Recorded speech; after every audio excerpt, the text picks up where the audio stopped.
I was in a pretty dark place when I surrendered my life to Christ, but when I did that, I finally understood what grace meant. I'm Ella. I go to Embry-Riddle in Daytona Beach, Florida. I'm from New Zealand. I'm a student athlete. I'm a volleyball player, and my major is aerospace and occupational safety with a concentration in aerospace safety, which basically means plane crash investigation. I had a solid understanding of the gospel and what Jesus did for mankind, but none of it meant anything to me personally. I prayed to a faraway God, probably because that's what everyone did at my Christian high school, and I thought I had it all figured out. But when I was recruited to play volleyball at Embry-Riddle and I left New Zealand for the States, suddenly any obligation I had to follow Jesus or go to church was gone. My parents weren't looking over my shoulder. I just didn't have that accountability. For the next 8 months, I got caught up trying to please people, fit in, or do whatever I thought was fun or cool in the moment. I idolized my desire to feel wanted, which led to a lot of stupid decision making and didn't get me very far.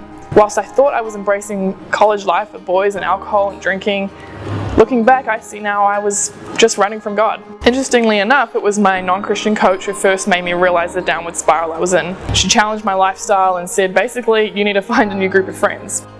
I found a girl who I knew was an athlete, and I figured out that she was probably a Christian from some of her Instagram captions, and I followed her along to campus outreach events.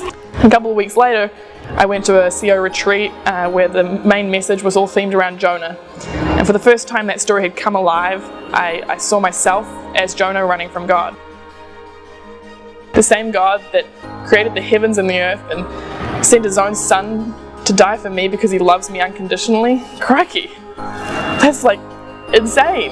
What am I doing with myself? On that retreat, I decided to turn from my sin and go all in for Jesus, committing my life to Christ. We throw the word grace around a lot, but Luke 7:47 says, "He who has been forgiven little loves little."